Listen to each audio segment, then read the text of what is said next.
ನಮಸ್ಕಾರ.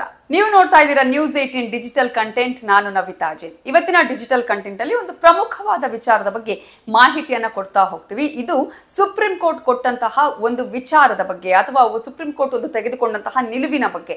ಈಗಾಗಲೇ ಮಹಿಳೆಯರು ಅಂತ ಹೇಳಿದ್ರೆ ಅನೇಕರು ಮೂಗು ಮುರಿತಾರೆ. ಅವ್ರಿಗೆ ಏನಪ್ಪ ಎಲ್ಲಿ ಬೇಕಾದ್ರೂ ಕೆಲಸ ಸಿಗುತ್ತೆ ಹಾಗೆ ಹೀಗೆ ಅಂತ ಹೇಳಿ.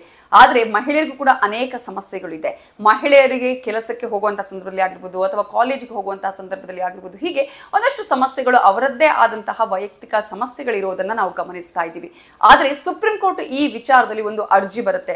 ಅರ್ಜಿಗೆ ಸಂಬಂಧಪಟ್ಟಂತೆ ಏನೆಲ್ಲ ಅಂಶಗಳನ್ನ ಹೇಳಿದೆ ಅಂತ ನಾವು ನೋಡ್ತಾ ಹೋಗೋದಾದ್ರೆ, ಮಹಿಳಾ ಉದ್ಯೋಗಿಗಳಿದಾರಲ್ಲ ಅವರಿಗೆ ಮುಟ್ಟಿನಿಂದ ಸಾಕಷ್ಟು ಸಮಸ್ಯೆಗಳು ಉಂಟಾಗುತ್ತೆ. ಅದರಲ್ಲೂ ಕೂಡ ಕೆಲವರಿಗೆ ಹೊಟ್ಟೆ ನೋವು ಬರುವಂಥದ್ದು, ಸೊಂಟ ನೋವು ಬರುವಂಥದ್ದು ಅಥವಾ ಬೇರೆ ಬೇರೆ ರೀತಿಯಾದಂತಹ ಸುಸ್ತಾಗಿರ್ಬೋದು, ಆಯಾಸ ಇವೆಲ್ಲವೂ ಇರುತ್ತೆ. ಇಂತಹ ಸಂದರ್ಭದಲ್ಲಿ ಅವರಿಗೆ ಕಡ್ಡಾಯ ರಜೆಯನ್ನ ಕೊಡಬೇಕು ಅನ್ನುವಂತಹ ವಿಚಾರ ಹಲವು ವರ್ಷಗಳಿಂದಲೂ ಕೂಡ ಚರ್ಚೆಗೆ ಬರ್ತಾ ಇದೆ. ಮಹಿಳಾ ಉದ್ಯೋಗಿಗಳಿಗೆ ಕಡ್ಡಾಯವಾಗಿ ಮುಟ್ಟಿನ ರಜೆಯನ್ನ ಕೊಡಿ ಅಂತ ಕೇಳಿ ಸುಪ್ರೀಂ ಕೋರ್ಟ್ ನಲ್ಲಿ ಕೇಳಿದಂತಹ ಸಂದರ್ಭದಲ್ಲಿ ಸುಪ್ರೀಂ ಕೋರ್ಟ್ ಏನ್ ಹೇಳುತ್ತೆ? ಈಗಾಗಲೇ ನಿಮಗೆ ಗೊತ್ತಿರಬಹುದು ಈ ವಿಚಾರ.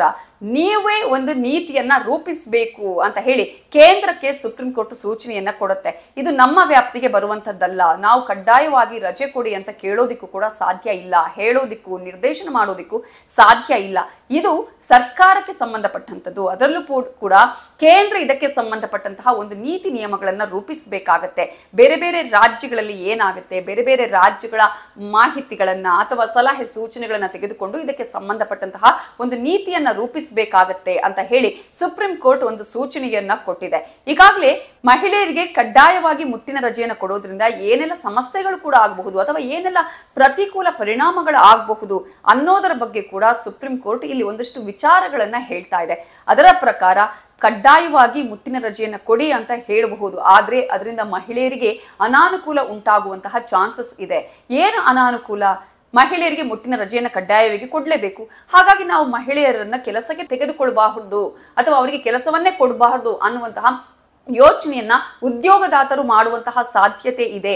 ಇದು ಪ್ರತಿಕೂಲ ಪರಿಣಾಮ ಬೀರುವಂತಹ ಸಾಧ್ಯತೆ ಇದೆ ಅನ್ನೋದನ್ನ ಕೂಡ ಸುಪ್ರೀಂ ಕೋರ್ಟ್ ಹೇಳಿದೆ. ನಿಜವಾಗ್ಲೂ ಕೂಡ ಹೌದು. ಯಾಕಂತ ಹೇಳಿದ್ರೆ ಒಂದ್ ಕಡೆ ಈಗ ಮಹಿಳೆಯರು ಕೂಡ ಎಲ್ಲಾ ಕ್ಷೇತ್ರದಲ್ಲಿ ಇದ್ದಾರೆ. ಯಾವುದೇ ರೀತಿಯಾಗಿ ಪುರುಷರಿಗಿಂತ ಮಹಿಳೆಯರು ಕೂಡ ತಮ್ಮದೇ ಆದಂತಹ ರೀತಿಯಲ್ಲಿ ಕೆಲಸವನ್ನ ನಿರ್ವಹಣೆ ಮಾಡ್ತಾರೆ.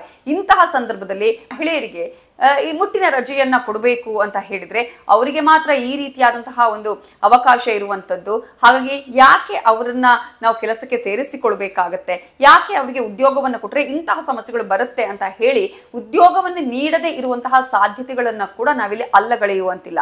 ಅಷ್ಟು ಮಾತ್ರ ಅಲ್ಲ, ಈ ರೀತಿಯಾಗಿ ಮುಟ್ಟಿನ ರಜೆಯನ್ನ ಆಯಾ ಸಂದರ್ಭದಲ್ಲಿ ತೆಗೆದುಕೊಂಡ್ರೆ ಅದನ್ನ ಮಿಸ್ಯೂಸ್ ಮಾಡ್ಕೊಳ್ಳುವ ಚಾನ್ಸಸ್ ಕೂಡ ಇರಬಹುದು. ಅದನ್ನ ಕೂಡ ನಾವು ಒಂದು ರೀತಿಯಲ್ಲಿ ಗಮನ ವಹಿಸಬೇಕು.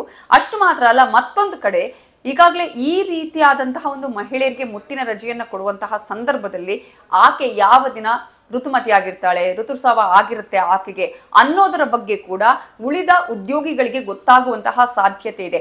ಇದು ಆಕೆಗೆ ಇನ್ನಷ್ಟು ಇರುಸು ಮುರುಸು ಉಂಟಾಗುವ ಚಾನ್ಸಸ್ ಇದೆ. ಆಕೆಯ ವೈಯಕ್ತಿಕ ವಿಚಾರಗಳು ಎಲ್ಲರಿಗೂ ತಿಳಿಯುವಂತಹ ಸಾಧ್ಯತೆಗಳು ಕೂಡ ಇರುತ್ತೆ.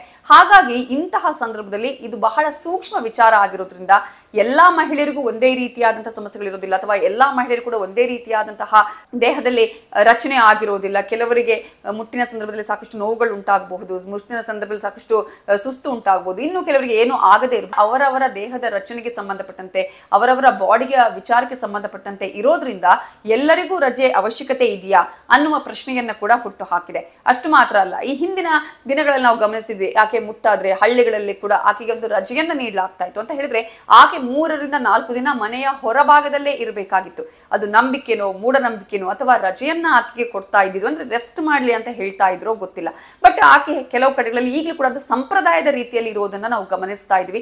ಮನೆಯಲ್ಲಿ ಯಾವುದೇ ಕೆಲಸ ಮಾಡುವಂಗಿಲ್ಲ, ಮನೆ ಒಳಗಡೆ ಬರುವಂಗಿಲ್ಲ, ಆಕೆ ರೆಸ್ಟ್ ಅನ್ನ ತೆಗೆದುಕೊಳ್ಬೇಕು ಅನ್ನುವಂತಹ ಯೋಚನೆಯೂ ಇರ್ಬೋದು, ಅಥವಾ ಸಂಪ್ರದಾಯ ಆಕೆ ಮುಟ್ಲೇಬಾರ್ದು, ಆಕೆಯನ್ನ ಆಕೆ ಅಶುದ್ಧ ಅನ್ನುವಂತಹ ವಿಚಾರವೂ ಇರ್ಬೋದು. ಆದ್ರೆ ಆ ಒಂದು ರಜೆಯಲ್ಲೂ ಕೂಡ ಆಕೆಗೆ ವಿರಾಮ ಕೊಡುವಂಥದ್ದು, ರೆಸ್ಟ್ ಅನ್ನ ಕೊಡುವಂತಹ ಒಂದು ಕೆಲಸಗಳು ಆಗ್ತಾ ಇತ್ತು. ಆದ್ರೆ ಬರುತ್ತಾ ಹಾಗಿಲ್ಲ. ಆಕೆ ಹೊರಭಾಗದಲ್ಲಿ ಏನೇನು ಕೆಲಸಗಳಾಗಬೇಕು ಆ ಎಲ್ಲ ಕೆಲಸಗಳನ್ನ ಮಾಡಿಕೊಂಡು ಆ ಋತುಮತಿ ಆದಂತಹ ಸಂದರ್ಭದಲ್ಲೂ ಕೂಡ ಆಕೆ ತನ್ನ ದಿನನಿತ್ಯದ ಕೆಲಸ ಕಾರ್ಯಗಳನ್ನ ಮಾಡ್ತಾ ಇದ್ಲು. ಅದಕ್ಕೂ ಇದಕ್ಕೂ ಸಂಬಂಧವೇ ಇಲ್ಲ ಅನ್ನುವಂತಹ ರೀತಿಯಲ್ಲಿ ಆಕೆ ಕೆಲಸ ಕಾರ್ಯಗಳನ್ನ ಮಾಡ್ತಾ ಇದ್ದಿದ್ದನ್ನ ಕೂಡ ನಾವು ಗಮನಿಸಬಹುದು. ಇಂತಹ ಸಂದರ್ಭದಲ್ಲಿ ಮಹಿಳಾ ವಿದ್ಯಾರ್ಥಿಗಳಾಗಿರ್ಬೋದು ಅಥವಾ ಉದ್ಯೋಗದಾತರಾಗಿರ್ಬೋದು, ಅವರಿಗೆ ಋತುಚಕ್ರ ಋತುಚಕ್ರದ ಸಂದರ್ಭದಲ್ಲಿ ನೋವಿಗೆ ರಜೆಯನ್ನ ಕೊಡೋದಿಕ್ಕೆ ನಾವು ಸುಪ್ರೀಂ ಕೋರ್ಟ್ನಲ್ಲಿ ನಾವು ನಿರ್ದೇಶನ ಮಾಡೋದಕ್ಕೆ ಸಾಧ್ಯ ಇಲ್ಲ, ಅಥವಾ ನಾವು ಕಡ್ಡಾಯವಾಗಿ ಆದೇಶವನ್ನ ಮಾಡೋದಕ್ಕೆ ಸಾಧ್ಯ ಇಲ್ಲ. ಅವೆಲ್ಲದಕ್ಕೂ ಕೂಡ ನಿಯಮಗಳನ್ನ ರೂಪಿಸೋದಕ್ಕೆ ಎಲ್ಲಾ ರಾಜ್ಯಗಳಿಗೂ ನಿರ್ದೇಶನವನ್ನ ನೀವು ಕೋರಬೇಕು. ಅರ್ಜಿಯನ್ನ ಸಲ್ಲಿಸಿದಂತಹ ಸಂದರ್ಭದಲ್ಲಿ ಫೆಬ್ರವರಿಯಲ್ಲಿ ಸುಪ್ರೀಂ ಕೋರ್ಟ್ ಈ ರೀತಿಯ ನಿಲುವನ್ನ ಕೂಡ ತೆಗೆದುಕೊಂಡಿರೋದನ್ನ ನಾವು ಗಮನಿಸಬಹುದು. ಮತ್ತೆ ಅದು ಸುಪ್ರೀಂ ಕೋರ್ಟ್ ನಲ್ಲಿ ಬಂದಂತಹ ಸಂದರ್ಭದಲ್ಲಿ ಸುಪ್ರೀಂ ಕೋರ್ಟ್ ನಾವಂತೂ ಇದರ ಬಗ್ಗೆ ಕಡ್ಡಾಯ ರಜೆ ಕೊಡಿ ಅಂತ ಹೇಳೋದಿಕ್ಕಾಗುದಿಲ್ಲ, ಆದ್ರೆ ನೀವೇ ನೀತಿ ನಿಯಮಗಳನ್ನ ರೂಪಿಸಿ ಅಂತ ಹೇಳಿ ಕೇಂದ್ರಕ್ಕೆ ಸೂಚನೆಯನ್ನ ಕೂಡ ಕೊಡುತ್ತೆ. ಇದರಿಂದ ಸಾಕಷ್ಟು ರೀತಿಯಾದಂತಹ ಚರ್ಚೆಗಳು ಈಗಾಗಲೇ ಆರಂಭ ಆಗಿದೆ.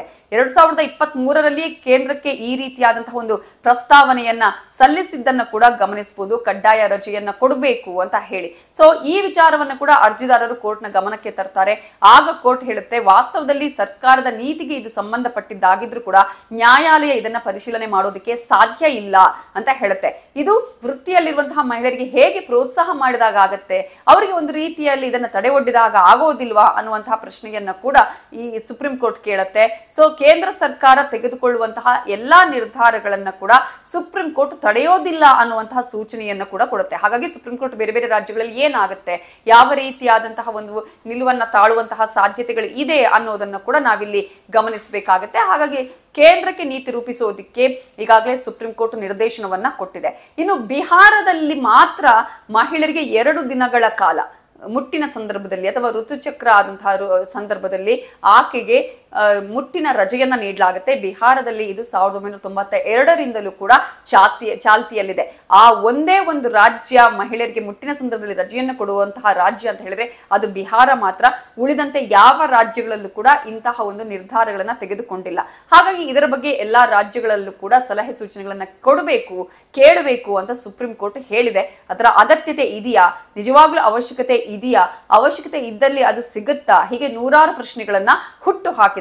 ಆದ್ರೆ ಮಹಿಳೆಯರಿಗೆ ಇಂತಹ ಸಂದರ್ಭದಲ್ಲಿ ಸಮಸ್ಯೆಗಳಾಗೋದು ನಿಜ, ಸುಸ್ತಾಗೋದು, ಆಯಾಸ ಆಗೋದು, ಮನಸ್ಸಿನಲ್ಲಿ ಒಂದು ರೀತಿಯಾದಂತಹ ಸಮಸ್ಯೆಗಳಾಗೋದು, ಕಿರಿಕಿರಿಗಳಾಗೋದು ಅದು ಕೂಡ ಸಹಜ.